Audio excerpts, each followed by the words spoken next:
मुंब्रा में बहुत जोर शोर से चर्चा चालू है कि जितेंद्र आव्हाड अभी कुछ बात ही नहीं कर रहा है।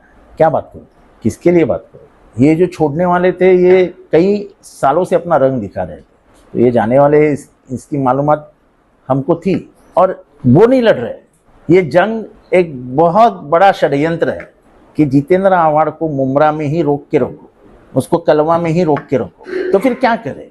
तो ऐसे जो लोग हैं जिनको कोई विचारधारा ही नहीं है। देखो, आखिर में राजनीति में चलती है विचारधारा। जब राहुल गांधी बोलता है नफरत के बाजार में प्यार का दुकान, तो एक विचारधारा है वो कि देश में फैलती हुई नफरत के खिलाफ राहुल गांधी खड़ा है। महाराष्ट्र में जब जब कोई ऐसा मामला सामने आता है तो कौन बात करता है? मैं हक से बोलता हूँ, पहला आवाज उठाने वाला पहले 2-3 लोग जो होते हैं उसमें से मैं। मलंगगढ़ के ऊपर कार्रवाई हुई, विधानसभा में कौन बात किया? विशालगढ़ पे जो कुछ हुआ उसके ऊपर कौन बात किया? मुंब्रा में धर्मांतरण का सवाल आया, कौन बात किया? एक विचारधारा को लेके चलना ये आदमी के दिल की और दिमाग की मजबूती दिखाता है। मैं मजबूत दिल और दिमाग का हूँ, मैं अपने विचारधारा से गद्दारी नहीं कर और करूंगा भी। काम अपनी जगह पे है, काम होते रहेंगे, डेवलपमेंट होता रहेगा। अरे उस डेवलपमेंट के लिए आदमी जिंदा तो रहना चाहिए। हम रास्ते बनाएंगे, हम गटर बनाएंगे, हम पानी लाएंगे, बस जो हालात देश में फैल रहे हैं उसमें लोग जिंदा रहेंगे क्या? ये तो सोच रखो कभी। और मैं तो दोनों बाजू से हूँ, मैंने डेवलपमेंट भी किया है और मेरे विचारधारा से मैं गद्दारी नहीं करता हूँ और गद्दारों के बारे में बात भी नहीं करता हूँ। और मैंने तो कल ही कह दिया, जिसको जाना है जाओ भाई, रास्ता दिख रहा है चलो, आपको अल्लाह कामयाबी दे, खुदा तुम्हें मजबूती दे, आपकी जो दिल की तमन्ना है वो पूरी करे। और मैं क्या कह सकता हूँ? मैं जिस सेक्युलरिज्म की बात कर रहा हूँ वो इस देश की आत्मा है। अगर ये देश की आत्मा कुचल गई तो ये देश जिंदा कैसा रहेगा? ये देश जिंदा रखने के लिए हमारी लड़ाई है। जो जंग में मेरे साथ है वो साथ है, जो डर के छोड़ के जा रहे हैं उनको कौन रोकेगा? मैं तो नहीं रोकता हूँ, क्योंकि जिनकी विचारधारा नहीं है, जो विचारधारा के बल पे खड़े नहीं हो सकते, उनसे राजनीति में कौन सी मोहब्बत करना?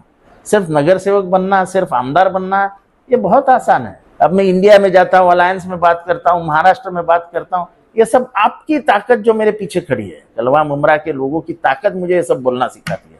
आज पूरे देश में कहीं पे भी सेक्युलरिज्म का सवाल खड़ा होता है तो जो पहले 2-3 लोग बोलते हैं उसमें से मैं एक हूँ। और मुझे फख्र है कि मैं मेरी विचारधारा से कॉम्प्रोमाइज नहीं करता हूँ और करूंगा भी नहीं। ये क्या चाहते हैं? ये इतना चाहते हैं कि जितेंद्र आव्हाड सिर्फ कलवा मुंब्रा में फंसा रहे ताकि ये महाराष्ट्र में ना घूमे।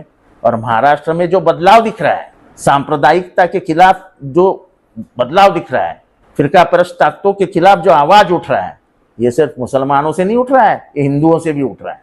ये जो चला है ना वोट जिहाद, वोट जिहाद, वोट जिहाद, मैं मानता हूं कि 5 सीटों पे मुसलमानों का जोर है, पर 25 सीट ऐसी थी जिसपे हिंदुओं का जोर था, तो भी लाख 1.5 लाख से हार गए ना। क्योंकि हिंदू हो या मुसलमान, इस देश और धरती पे प्यार करने वाला नफरत नहीं जानता है, वो नफरत से नफरत करता है। ये गांधी और बुद्ध का देश है, इसमें सिर्फ प्यार पनपता है। इस प्यार के वृक्ष के नीचे भारत रहा है, रहेगा, उसकी छाया में रहेगा। नफरत की कोई जगह नहीं है महाराष्ट्र में, भारत में, मुंब्रा में, कलवा में।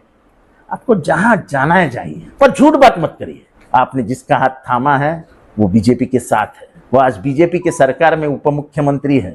हिम्मत है तो बोलो मैं उनके साथ हूं। नहीं, हमने सेक्युलरिज्म नहीं छोड़ा है। हम कहा बीजेपी के साथ है, तो फिर किसके साथ हो ये तो बताओ। फोटो कैसे लगते हैं तुम्हारे आजू बाजू में? ऊपर नरेंद्र मोदी, नीचे बाजू में नीति अमित शाह, नीचे देवेंद्र फडणवीस, एकनाथ शिंदे और अजित पवार। तो ये क्या दर्शाता है? तो तुमको जिस रास्ते पे जाना है जाओ, लेकिन जिस रास्ते का स्वीकार करते हो हिम्मत से बोलो कि हाँ हम इस रास्ते से जा रहे हैं। लोगों को अंधा मुक्का बहरा मत समझो।